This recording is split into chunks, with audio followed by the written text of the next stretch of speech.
우리가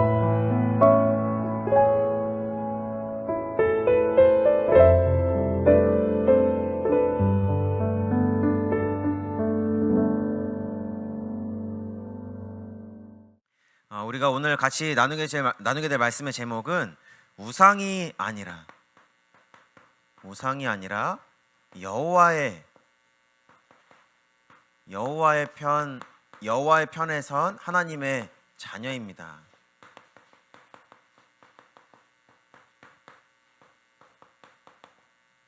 그래서 같이 보았던 본문의 말씀 출애굽기 35장 1절부터 35절까지의 말씀이지요.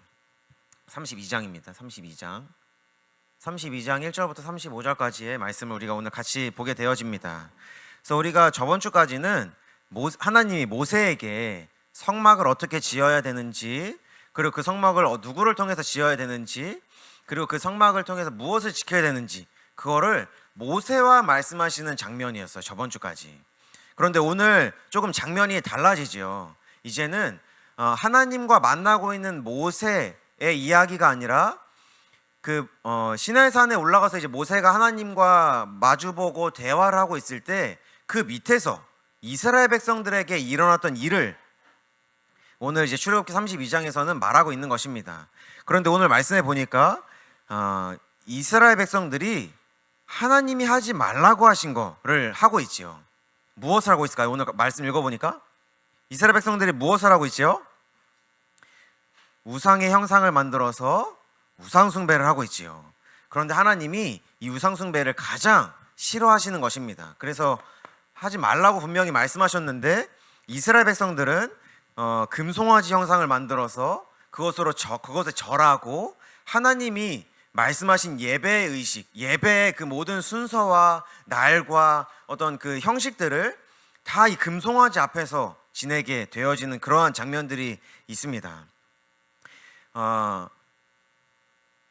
그래서 하나님이 결국에는 그 모습을 보시고 모세에게 내가 이 백성을 다 죽이고 이제는 내가 이 이스라엘 백성들과 함께하지 않겠다 이렇게 말씀하십니다.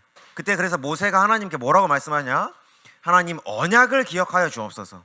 하나님이 이스라엘 백성들을 애굽에서 건져내실 때 말씀하셨던 그 언약을 기억하시고 이스라엘 백성들을 인도하옵소서라고 하면서 하나님이 다시 이스라엘 백성들을 인도할 수 있도록 모세가 하나님께 또 기도하는 그런 장면들이 오늘 나오게 되어집니다. 그래서 우리가 무엇을 먼저 좀 생각해 볼 수 있냐? 교환에 적혀 있죠. 잠언 4장 23절의 말씀에 보니까 모든 지킬 만한 것 중에 더욱 너의 마음을 지키라. 생명의 근원이 이에서 나온다라고 말씀하고 있지요. 그래서 우리의 어떤 생명의 근원이 우리의 마음 속에 있다고 말씀하는 것입니다. 그런데 여기에서 그러면 그 마음을 지키라고 할 때에 무엇에서부터 지키라고 하는 것이냐? 우리의 마음을 공격하는 존재가 있기 때문에 이 공격에서부터 지키라라고 말씀하고 있는 것입니다. 그러면 우리의 마음에 하나님을 섬기지 못하게 하고 하나님을 믿지 못하게 하고 우상을 숭배하게 하는 그 존재가 누구냐? 그게 우리가 성경에서 보는 대로 사탄이라는 존재가 우리의 마음을 공격하는 것입니다. 그래서 하나님의 말씀에 집중하지 못하게 하고 하나님을 바라보지 못하게 하는 것이죠. 그래서 이 사단의 공격으로부터 마음을 지키라고 말씀하는 것입니다. 그리고 나서 그럼 이 사단으로부터 어떠한 방법으로 마음을 지킬 수 있냐? 그래서 이 지키라라고 할 때는 모든 방법을 동원해서 지키라라고 또 말하고 있는 것이죠. 그래서 우리가 우리의 마음을 지킬 수 있는 그 방법이 무엇인가라고 했을 때 우리는 말씀과 또 하나님과 대화하는 그 기도의 시간을 통하여 우리의 마음을 지킬 수 있게 되어지는 것입니다. 그래서 마지막으로 우리에게 지켜야 되는 것들이 너무나도 많죠. 나의 친구 관계도 지켜야 되겠고 이제 또 12월 달에 있는 그 기말고사가 있으니까 우리의 시험 성적도 지켜야 되겠고 나의 어떤 이미지도 지켜야 되겠고 그런데 그러한 지켜야 되는 많은 것들 중에서 다른 것들 중에서도 특별하게 마음을 지키라라고 말씀하시는 것입니다. 그 이유가 오늘 말씀에 나와 있지요. 우리의 생명의 근원이 여기에서 나오기 때문에 그런 것입니다. 그래서 우리의 마음을 공격하는 사단으로부터 말씀과 기도를 통해 지키고 우리의 다른 모든 것들 중에서도 더욱더 마음을 지켜야 되는 것은 생명의 근원이 이 마음에서부터 나오게 되기 때문에 그런 것입니다. 그래서 생명의 근원이 무엇인가 라고 했을 때 우리의 삶의 방향이라고 우리가 얘기할 수도 있겠지요. 우리가 어떻게 살아야 되는지, 왜 살아야 되는지, 무엇에 가치를 두고 살아갈 것인지 그 모든 것이 이 생명의 근원이라는 단어로 표현이 되어져 있는 것입니다. 그래서 우리의 마음에 무엇이 담겨 있는가에 따라서 우리의 삶의 방향이 달라지고 우리의 삶의 우선순위가 달라지고 우리가 가치를 두고 행동하는 모든 것들이 달라지게 되어지지요. 그래서 우리의 마음에 과연 우상이 있는가, 아니면 우리의 마음속에 오직 하나님의 말씀이 있고 하나님만이 우리의 마음속에 계시는가, 우리가 그것을 또 확인하고 말씀으로 돌아가는 시간이 되어져야 되겠습니다. 그래서 오늘 말씀에 보니까 이스라엘 백성들이 아론에게 얘기하죠. 아론이 누군지 아는 사람 있을까요? 혹시 아론이 누굴까요? 누군가의 형인데 누구의 형일까요? 아론이 누구의 형일까요? 네, 모세의 형입니다. 모세의 형. 그래서 하나님이 아론과 그의 아론을 대제사장으로 세우시고 그의 아들들을 예배를 인도하는 그 제사장의 직분을 행하게 하시죠. 그래서 그 아론에게 이스라엘 백성들이 오늘 얘기하는 것입니다. 우리가 보니까 모세가 너무 늦게 내려옵니다. 그러니까 우리를 인도할, 우리를 위하여 나를 위하여 인도할 우상을 우리가 만들어야 되겠습니다. 모세가 지금까지 우리를 애굽에서 인도했듯이 우리를 앞으로도 인도할 그 신을 우리가 형상을 만들어야 되겠습니다라고 얘기하게 되어지죠. 그런데 우리가 중요하게 여기서 봐야 되는 것이 있습니다. 1절에 보니까 백성이 모세가 산에서 내려옴이 더딤을 보았다 이렇게 되어 있지요. 그런데 우리의 마음에 어떠한 것이 있느냐에 따라서 보는 것이 달라지게 되어집니다. 우리의 마음에 무엇이 있는가에 따라서 말하는 것이 달라지게 되어지지요. 그런데 이스라엘 백성들에게는 하나님이 자신들을 인도하시고 구원하셨다는 그 말씀이 이스라엘 백성들에게는 없었던 것입니다. 그래서 우리가 1절 그 32장 1절의 후반부에 보니까 이 모세 곧 우리를 애굽 땅에서 인도하여 낸 사람 이렇게 되어 있죠. 이스라엘 백성들은 하나님이 그들을 구원해내시고 하나님이 노예의 신분에서 벗어나게 하신 것이 아니라 모세가 자기들을 구원해냈다고 믿고 있는 거예요. 그러다 보니까 모세가 눈에 보이지 않으니까 우리를 인도하여 낼 그 신을 만들자고 한 것이죠. 그래서 틀린 것을 보게 되니까 이 보는 것과 또 말하는 것이 마음과 생각에서부터 나와지는 것인데 이 마음과 생각에 잘못된 것, 틀린 것이 들어가 있다 보니까 보는 것도 틀려지고 말하는 것도 틀려지게 되어지는 것입니다. 그래서 우리 출애굽기 6장 7절에 보면 하나님이 이스라엘 백성들에 이렇게 말씀하시죠. 나는 애굽에서 너희를 인도하여 낸 너희의 하나님 여호와야 라고 하나님은 분명히 애굽에서 누가 건져내신 건지를 말씀하고 계시는데 이스라엘 백성들은 모세 곧 우리를 애굽 땅에서 인도하여 낸 사람이 없습니다 라고 얘기를 하게 되어지죠. 그 마음에 모세의 지도력만 딱 들어가 있으니까, 모세의 능력만 딱 마음에 들어가 있으니까 보는 것이 달라지고 말하는 것이 달라지는 것입니다. 그러다 보니까 틀린 결과가 따라오게 되는 것이죠. 그 결과가 무엇입니까? 형상을 만들어 놓고 우상을 하게 되어지는 것입니다.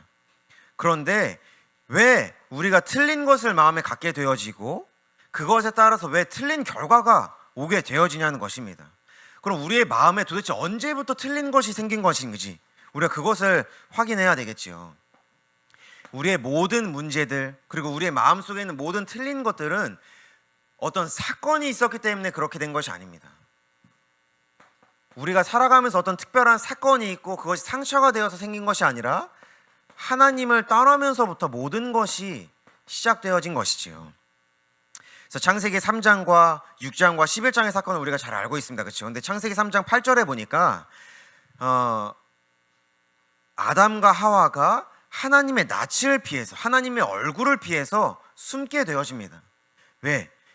선악과를 먹는 그 하나님을 떠나게 되어지면서 내가 벗게 된 것을, 눈이 열리면서 내가 벗고 있는 것을 보게 된 것입니다. 그래서 내가 벗고 있는 것을 보고 하나님의 낯을 피하게 되는 것입니다. 그 마음이 하나님을 떠나게 되니까 틀린 것을 보게 되고 하나님의 낯을 피하는 틀린 결과가 나오게 되는 것이죠. 그리고 창세기 6장은 네피림의 시대죠. 네피림의 시대에 창세기 6장 2절의 말씀에 보니까 하나님의 아들들이 사람의 딸들의 아름다움을 보고 자기들이 좋아하는 모든 여자를 아내로 삼았다, 이렇게 되어 있지요. 나의 마음에 하나님이 원하시는 것, 하나님의 예배하는 것보다 내가 좋아하는 것, 내가 즐거운 것, 내가 이루고 싶은 것을 딱 따라가니까 세상의 딸들의 아름다움을 보게 되어진 것입니다. 그러다 보니까 어떻게 되었습니까? 그 결과로 나의 영이 영원히 사람과 함께하지 않게 될 것이다. 아담과 하와가 하나님의 낯을 피했다는 것은 하나님과 함께하지 않겠다고 얘기한 것이지요. 그런데 창세기 6장의 이 네피림의 시대에 하나님의 아들들, 그 하나님의 언약을 가진 하나님의 자녀들도 하나님과 함께하지 못하게 되는 그 틀린 결과가 따라오게 되어진 것입니다. 그래서 창세기 11장 2절의 말씀에도 보니까 창세기 11장은 바벨탑의 사건이죠. 2절에 보니까 이에 그들이 동방으로 옮기다가 신할 평지를 만나 거기 거류했다, 이렇게 되어 있죠. 그런데 동방이라는 것은 동쪽을 얘기하는 것입니다. 우리가 북쪽, 남쪽, 동쪽, 서쪽에 있죠. 그런데 무엇을 기준으로 해서 동쪽으로 옮겨갔던 것일까요? 기준이 있으니까 동쪽으로 갔을 거 아니에요, 그렇죠? 저의 기준으로 오른쪽은 이쪽이죠. 그럼 누구의 기준으로 오른쪽으로 벗어나는 것일까요? 누가 기준일까요? 성경은 하나님이죠. 하나님을 기준으로 이 사람들이 동쪽으로 점점 더 벗어났다는 거예요. 그게 무슨 말입니까? 하나님과 함께하지 않겠다는 그 마음을 갖게 되어졌던 것이죠. 그러다 보니까 하나님이 중앙에 계시는데 하나님으로부터 점점 더 동쪽으로 멀어지게 된 것입니다. 그러다 보니까 어떠한 결과가 따라오게 됩니까? 11장 4절에 보니까 또 말하되, 자, 성읍과 탑을 건설하여 그 탑 꼭대기를 하늘에 닿게 하여 우리의 이름을 대고 온 지면에 흩어짐을 면하자. 바벨탑이라는 틀린 결과를 갖고 오게 되어진 것입니다. 그래서 우리가 나를 위한 우상이라는 것이 왜 틀린 것인지 우리가 질문을 해볼 수가 있겠죠. 왜 나를 위하여 살면 안 되는 걸까요? 우리의 삶을. 우리 렘넌트 친구를 만나면 친구들은 다 자기 자신을 위해 살아가죠. 자기 자신의 스펙을 위해서 열심히 공부하고 자기 자신의 장래를 위해서 좋은 대학교에 가려고 노력하고 자기 자신을 위해서 어릴 때부터 여러 가지 배우고 준비하죠. 그런데 왜 하나님은 너희를 위하여 살지 말고 나를 위하여 살라고 말씀하실까요? 왜 그럴까요? 무슨 이유가 있는 것일까요? 우리가 그것을 질문하고 답을 얻는 시간이 되어져야 되겠습니다. 성경에서 이 우상을 영어로 보면 아이돌이라는 단어입니다. 그렇죠? 그런데 이 단어가 우리가 지금도 그 아이돌이라는 단어를 쓰죠. 누구에게 쓰죠? 아이돌이라 그러면 우리가 누가 생각날까요? 누가 생각나요? 아이돌 하면 가수들이 생각나죠. 그런데 이 하나님이 성경에서 말씀하시는 그 우상이 이 아이돌을 말하는 것입니다. 그럼 우리가 가수들을 말하고 이렇게 할 때 아이돌이라는 단어가 그런 뜻을 가지고, 우상이라는 뜻을 가지고 있습니다. 그런데 이 단어를 우리가 조금 더 옛날에 그 히브리 시대에 그리고 로마 시대에 어떠한 의미로 썼는지를 우리가 보니까 이 아이돌이라는 단어, 우상이라는 뜻이 있고, 이거는 이제 의미가 확장해서 매우 인기 있는 사람이라는 단어를 우리가 지금 쓰는 것이 아이돌이라는 단어입니다. 그런데 예전에는 이 단어가 어떠한 뜻이 있었냐면 유령 그리고 형상이라는 뜻이 있는 단어입니다. 그래서 이 아이돌이라는 단어는 유령과 형상을 말하는 거예요. 귀신을 말하는 것이고, 이 귀신에 의한 형상을 만들어서 절하고 숭배하고 그것으로 예배를 드리게 되어지는 것이죠. 그래서 우리가 아이돌을 많이 좋아하는 사람, 그래서 막 앨범도 사고 그 뭐죠, 콘서트도 따라가고 그런 사람 우리가 뭐라고 표현하죠? 아이돌의 우리가 팬이라고 우리가 표현을 하죠. 그런데 우리가 이 단어를 또 조금 더 거슬러서 올라가 보면 파눔이라는 단어에서 시작된 단어입니다. 그런데 이거의 무슨 뜻이냐? 신전이라는 뜻입니다. 팬이라는 단어는 어원이 신전이라는 단어인 거예요. 그러면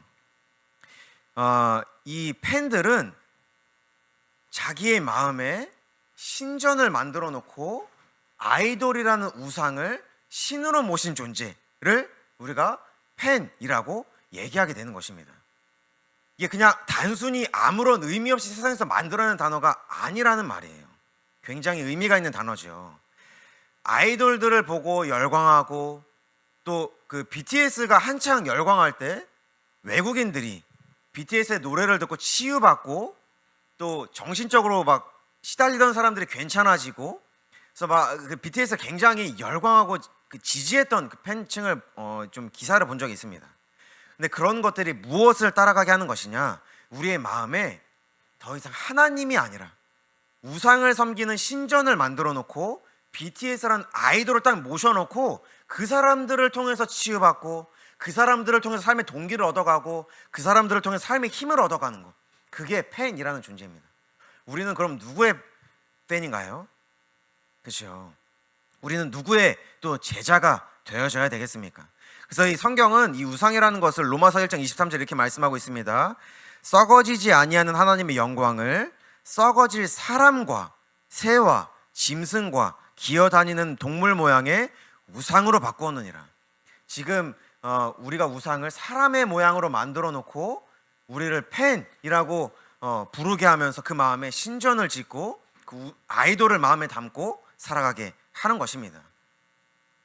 그런 것들이 다 나를 위한, 내가 좋아하는 것, 내가 원하는 것을 이루게 하는 것이지요.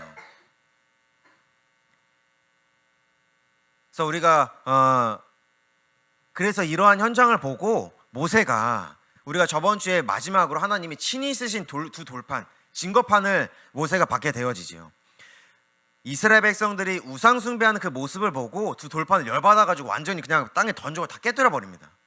모세가 굉장히 성질이 있던 사람이죠. 그래서 그것을 깨뜨린 다음에 이스라엘 백성들에게 못하게 하는데, 그 전에 하나님이 이스라엘 백성들이 그 마음에 하나님을 모신 것이 아니라 우상을 섬기고 있는 것을 보고 내가 더 이상 이스라엘과 함께하지 않겠다, 내가 이들을 벌하겠다라고 했을 때 모세가 하나님께 말하는 간구하는 말입니다. 하나님, 이스라엘 백성들에게 맺으신 언약을 기억하여 주옵소서.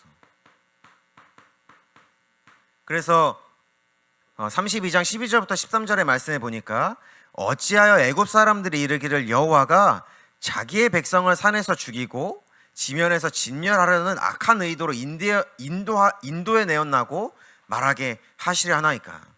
그래서 주의 맹렬한 노를 그치시고 뜻을 돌이키사 주의 백성이 이 화를 내리지 마옵소서라고 얘기하면서 모세가 뭐라고 얘기하냐?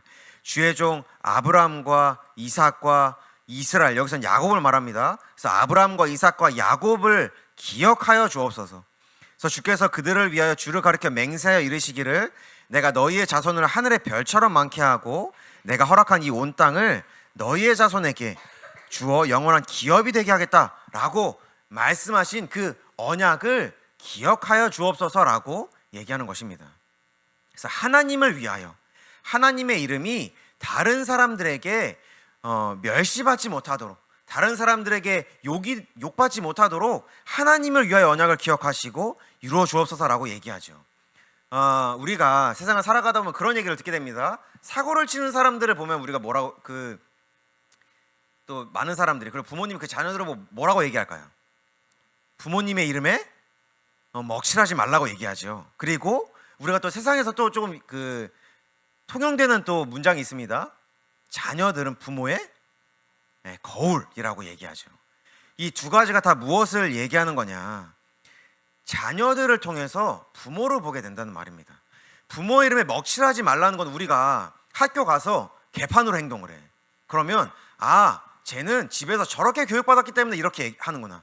제 부모님도 똑같겠구나라고 사람들이 생각을 한다는 거예요. 그래서 어디 가서 부모님의 이름에 먹칠하지 말고 똑바로 행동하라는 게 세상의 말입니다. 그리고 자녀는 부모의 거울이라는 게 이중적인 의미가 그 두 가지 정도 의미가 있는데, 부모님들이 자녀를 봤을 때 자녀들이 이러한 문제를 겪는 것이 나의 문제구나 라는 것을 보게 하는 의미가 있고, 자녀들이 겪고 있는 그 문제들이 어디에서부터 시작된 것이구나 라는 것을 보게 되어지기도 하는 것이죠. 그래서 그러한 의미가 있게 되어지는 것입니다. 그래서 하나님이 우리가 어떻게 되는 것이냐, 나의 행동을 통해서 다른 사람들이 하나님의 자녀는 저렇게 사는 것인가 라고 생각을 하게 된다는 것입니다. 그래서 모세가 이렇게 얘기하는 것이죠. 하나님이 이스라엘 백성들을 출애굽하게 하신 이후에 멸망하게 하신다면 그것을 보는 애굽 사람들이 무엇이라 말하겠습니까? 하나님의 자녀들의 모습을 보고 분명히 애굽 사람들이 하나님을 볼 텐데, 하나님이 그렇게 행동하시면 어떻게 되는 것입니까? 라고 모세가 얘기하는 것입니다. 그래서 우리가 하나님의 자녀로서 어떠한 삶을 살아가야 되는지 또 그렇게 말씀하고 계시는 것이죠. 그리고 나의 또 행동에 의하여서가 아니라 언약을 위하여서 하나님이 우리에게 어떻게 행동하실지를 또 말씀하시는 것입니다. 그래서 우리가 무엇을 붙잡는 것이냐, 하나님이 우리에게 주신 그 증거를 붙잡는 것입니다. 출애굽기 3장 12절의 말씀에 보니까 하나님이 이르시되 내가 반드시 너와 함께 있으리라. 내가 그 백성을 애굽에서 인도하여 낸 후에 너희가 이 산에서 하나님을 섬기리니 이것이 내가 너를 보낸 증거냐, 이렇게 말씀하십니다. 왜 우리가 출애굽기를 보고 매주 말씀을 들으면서 거의 빠지지 않는 단어가 있죠? 언약이라는 단어입니다. 왜 출애굽기에서는 계속해서 언약이라는 단어가 나오고 우리가 말씀을 통해서 언약이라는 말씀을 듣게 될까요? 출애굽기의 주제가 언약이기 때문에 그렇습니다. 하나님이 이스라엘 백성들과 언약을 맺으셔서 나의 백성이 되게 하겠다라는 것이 출애굽기의 주제인 것이죠. 그런데 언약을 주셔서 하나님의 백성이 되게 하시겠다는 그 증거가 뭐냐는 겁니다. 도대체 무엇으로 보증을 하셨고 무엇으로 맹세를 하셨나는 거죠. 그래서 출애굽기 3장 12절에 내가 너를 보낸 증거다라고 하면서 이 산에서 하나님을 섬기리니 이것이 내가 너를 보낸 증거라고 말씀하시는 것입니다. 그래서 내가 가는 이 길이 정말 맞는 길인 것인가, 내가 하나님의 자녀라고 하는데 이 길을 걸어가는 것이 진짜 맞는 것인가, 그리고 내가 올바르게 걸어가고 있는 것인가, 무엇을 우리가 확신할 수 있는가, 하나님이 우리에게 주신 증거, 언약으로 우리가 확신할 수 있는 것입니다. 그래서 제가 어릴 때 소풍을, 초등학생 때입니다. 소풍을 이제 간다고 하죠. 그래서 그럴 때마다 도시락을 이렇게 싸가게 됩니다. 근데 그 도시락을 싸가지고 집에 나가면서부터 이제 슬슬 불안해지기 시작했어요. 뭐 때문에 불안했냐, 사실 소풍은 내일 가는 건데 나만 도시락을 싸온 거면 어떻게 해야지? 라는 것에 대해서 굉장히 항상 불안했어요. 초등학생 때. 지금도 기억에 날 만큼 굉장히 불안했었습니다. 그때 저에게 뭐가 없었던 거냐, 이 증거가 없었던 거예요. 증거. 내가 소풍을 간다라고 했던 것에 대한, 약속에 대한 확신이 없었던 것입니다. 우리에게 이 말씀이 없고 하나님이 나에게 주신 증거가 없다면 흔들릴 수밖에 없는 것이고 확신 없이 걸어갈 수밖에 없게 되어지는 것입니다. 그래서 하나님이 언약으로 우리에게 증거를 주겠다, 너희들이 진짜 가는 그 길이 올바르게 가고 있는 것인지 내가 확인하게 할 수 있는 언약의 말씀을 주겠다고, 그것을 증거로 내가 주겠다고 얘기하시는 것이죠. 그래서 우리가 매주 와서 말씀을 붙잡고 한 주 동안 살아가는 것입니다. 나의 미래를 놓고 하나님이 무엇이라고 말씀하시는지 그 말씀을 언약으로 붙잡는 것이죠. 그래서 우리가 언약을 기억하게 될 때에 내가 진짜 의지해야 되는 것이 무엇인지 하나님이 알게 하시는 것입니다. 잠언 18장 10절에 보니까 여호와 이름은 견고한 망대라, 의인은 그리로 달려가서 안전함을 얻느니라, 하나님 이렇게 말씀하시죠. 하나님의 이름이 우리에게는 망대가 되어져서 우리가 피할 피난처가 되어지고, 우리가 힘들 때 가서 숨을 수 있는 피난처가 되어지고, 우리가 어려울 때 피할 수 있는, 또 보호를 받을 수 있는 망대가 되어주시겠다고 하나님이 말씀하시는 것입니다. 하나님의 이름 그 자체가 망대이기 때문에 우리가 진짜 의지해야 되는 것이 무엇이냐는 것입니다. 하나님의 이름. 그럼 그 이름이 도대체 뜻하는 것이 무엇입니까? 라고 우리가 질문을 해볼 수 있겠죠. 그것을 언약으로 하나님 우리에게 주시겠다고 말씀하시는 것입니다. 참 하나님께 감사하게도 제가 은혜를 하나님께 입어서 어릴 때부터 이렇게 좀 제가 하겠다고 하는 것에 대해서 부모님이 막았던 적이 없었어요. 그래서 항상 전폭적으로 지원해 주시고 하겠다고 하면 그래서 운동을 하겠다고 하면 또 하게 하시고 또 10년 가까이의 시간을 운동을 썼는데도 이제 도저히 안 되겠다 이제 그만두겠다 했을 때도 그만둬라. 이제 그럼 내가 이런 걸 좀 해보겠다 했을 때도 또 도와주시고. 그래서 항상 그 부모님이 저를 항상 많이 도와주셨었습니다. 그런데 제가 정말 방향을 잃고 길을 잃고 너무나도 힘이 들 때, 아무것도 힘이 될 수 없을 때 어떤 그런 부모님의 능력과 집의 어떤 그런 상황과 경제가 저에겐 아무런 힘이 되어지지 않는 것을 좀 많이 보게 되었던 것 같습니다. 그때 진짜 의지해야 되는 것이 무엇인지를 보게 되어졌던 것 같아요. 그래서 제가 한번 예전에 표현했었죠. 침대에서 일어날 힘조차 하나님이 은혜로 주시지 않으면 일어날 수가 없는 것입니다. 도저히 하루를 시작할 힘이 없는 거예요. 밥을 떠가지고 입 앞에까지 갖다 주고 입 안에까지 넣어줬는데 씹을 힘이 없는 거예요. 삼킬 힘이 없고 소화를 시킬 힘이 없는 것입니다. 그 힘이 하나님께로부터 나아지는 것이구나. 진짜 나의 삶에 하나님만 나에게 힘이 되어지고 의지가 되어지는 것이구나. 그것을 하나님이 알게 하시겠다고 말씀하시는 것입니다. 그래서 우리가 나를 위한 우상이 아니라 하나님의 편에 선 하나님의 자녀로 살아가게 하시는 것이죠. 그래서 나중에 우리가 오늘 말씀에서 모세가 마지막에 뭐라고 얘기하냐?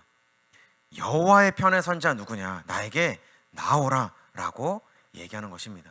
우리는 하나님의 편에 선 여호와의 편에 서 있는 남은 자로 하나님이 우리를 불러주신 것입니다. 그래서 어디에서부터 남은 자로 우리를 불러주신 것입니까? 계속해서 하나님이 우리에게 거룩한 백성이다, 거룩한 나의 자녀다라고 할 때 세상에서부터 구별된 하나님의 자녀라고 말씀하시죠. 네, 마가복음 2장 17절의 말씀에 보니까 예수님이 이렇게 말씀하십니다. 나는 의인을 부르러 온 것이 아니다. 병든 자에게라야 의사가 쓸데 있지 않냐. 나는 병들어 있는 죄인들을 부르러 온 것이다. 하나님 이렇게 예수님이 말씀하시게 되어집니다. 그런데 우리가 우리의 눈에 보기에는 나는 병든 것이 없어 보이죠. 우리의 눈에 보이기에는 나는 건강해 보이고 아픈 것도 없어 보이고 아무런 문제가 없어 보일 수 있습니다. 그게 왜 그런지 우리가 이유를 봤었죠. 우리의 마음에 이미 틀린 것이 자리 잡게 되어졌기 때문에 우리는 병들어 있는데 병들어 있지 않다고 생각을 하는 것입니다. 그런데 그래서 우리는 그런 것도 볼 수 없고 아무런 능력도 없는데 마가복음 3장 13절에 예수님이 뭐라고 말씀하십니까? 또 산에 오르사 자기가 원하는 자들을 부르셨다. 하나님 이렇게 말씀하시죠. 우리의 조건과 우리의 능력과 내가 가지고 있는 거라든지 내가 이룬 것과 상관없이 우리를 남은 자로, 예수님이 나를 원하셔서 나를 남은 자로 부르셨다는 것입니다. 하나님이 우리를 조건 없이 불러주신 것이죠. 조건 없이 우리를 구원해 주신 것입니다. 나는 틀린 것 속에 있는데, 나의 마음에는 우상밖에 없는데, 하나님을 알 수 있는 힘조차 없는데도 예수님께서는 우리를 원하셔서 우리를 남은 자로 부르셨다는 것입니다. 그래서 우리에게 이제는 우리가 남은 자로 부름 받았기 때문에 앞으로도 동일하게 남을 자로 부르셨다는 것입니다. 그래서 출애굽기 32장 29절의 말씀에 보니까 모세가 이르되 각 사람이 자기 아들과 자기 형제를 쳤으니 오늘 여호와께 헌신하게 되었느니라. 그가 오늘 너희에게 복을 내리시리라 이렇게 말하는데, 여기에서 우리가 헌신이라는 단어를, 헌신하게 되었다라는 것을 우리가 조금 더 자세히 보게 되어지면, 헌신이라는 것은 가득 채워졌다라는 뜻입니다. 그래서 이 마음에 하나님의 영, 하나님의 성령으로 우리의 마음이 가득 채워졌다는 것이죠. 그것이 헌신했다라는 단어인 것입니다. 더 이상 우리의 마음에 우상이 아니라, 더 이상 우리의 마음에 나를 위한 우상이 아니라 이제는 하나님이 나의 마음에 가득하다는 것이죠. 그래서 빈틈없이 진짜 어디에도 사탄이 틈을 타지 못할 만큼, 사단이 들어오지 못할 만큼, 우상이 있지 못할 만큼 하나님께서 우리의 마음에 가득 채워주셨다는 것입니다. 나의 노력과는 상관없이, 내가 이룬 것과 상관없이, 나의 능력과 상관없이 이루셨다는 것이죠. 그래서 앞으로도 우리의 마음에 오직 하나님의 말씀만이, 성령만이 가득하게 하시겠다고 우리에게 말씀하시는 것입니다. 그리고 이제 우리에게 무엇을 맡기시냐? 우리는 이제 앞으로 우리와 같이 우리의 마음에 오직 하나님이 가득한 자들을 남길 자로 우리를 불러주신 것이죠. 그래서 여호수아 24장 14절에 15절에 보니까 그러므로 이제는 여호와를 경외하며 온전함과 진실함으로 그를 섬기라. 하나님을 섬기라.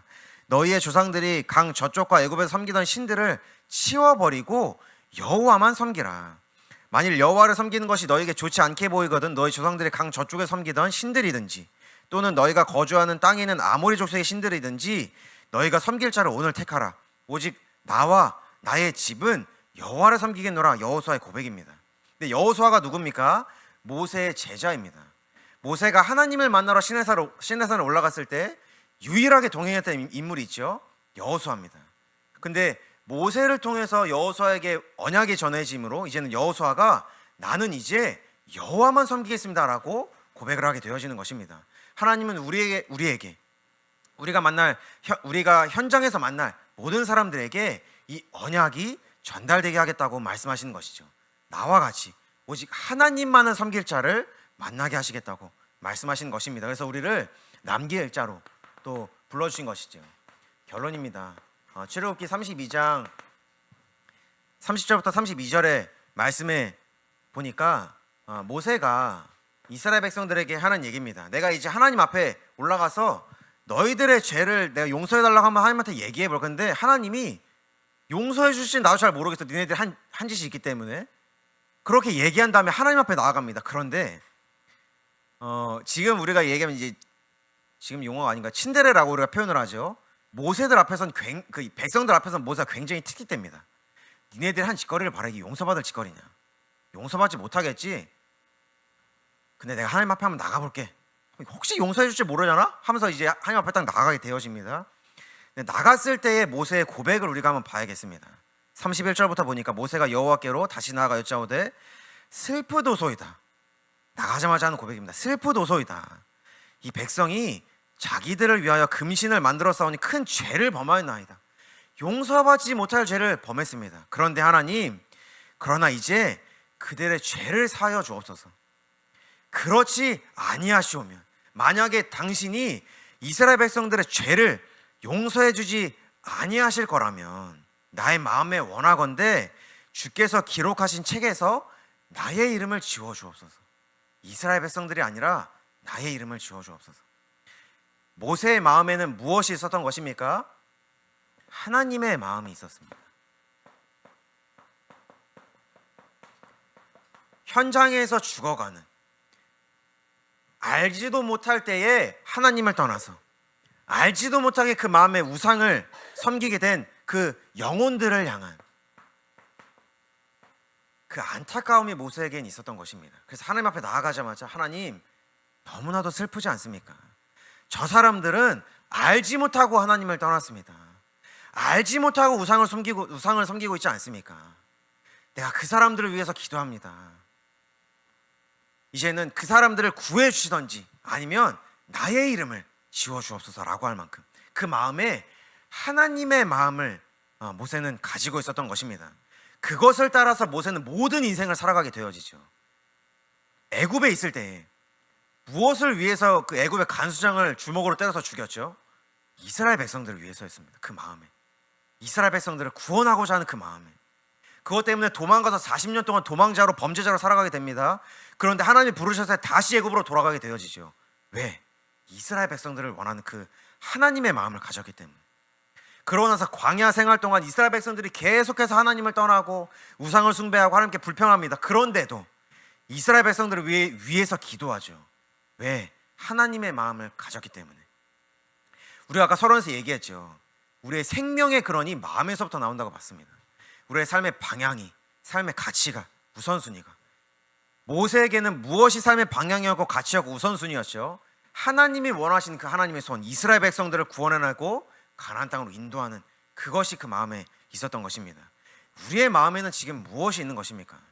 우리의 마음에는 우린 이미 하나님의 자녀이기 때문에 더 이상 우상이 우리의 마음엔 존재할 수 없죠. 우린 이미 여호와의 편에 선 하나님의 자녀들인 것입니다. 그런데 우리의 마음엔 무엇이 있습니까? 우리의 마음에 하나님의 말씀과 언약이 있을 수 있도록 하나님이 계속해서 우리 이 자리에 불러주시고 계시는 것이죠. 그래서 그 언약을 따라 살아가게 하시는 것입니다.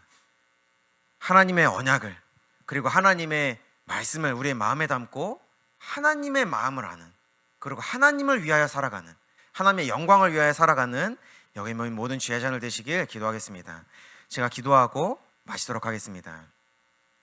하나님 감사합니다. 우리를 하나님의 자녀로 불러주시고 이제는 여호와의 편에 선 자로, 하나님의 복음을 가진 남은 자로, 그리고 앞으로도 오직 여호와의 편에 서서 복음을 가진 남을 자로 불러주시고 이제는 우리와 같이 우리 현장에 여호와의 편에 선 그 복음을 가진 자를 남길 자로 우리를 세워주심에 참으로 감사를 드립니다. 정말 모세가 하나님의 마음을 가지고 그 영혼들을 향하여 기도하였듯이 정말 하나님의 영광을 위하여 모세의 모든 일평생을 살아갔듯이 여기 모든 우리가 오직 하나님을 위하여, 하나님의 이름을 위하여, 하나님의 영광을 위하여 살아가기 원합니다. 지금 이 시간 우리의 마음에 오직 주인이 되어주시고 우리의 마음에 우선순위가 되게 하시고 우리의 삶의 방향이 되어주사 오직 하나님을 위하여 살아가게 하여 주옵소서. 감사합니다. 우리 주 예수 그리스도의 이름으로 기도드렸습니다. 아멘.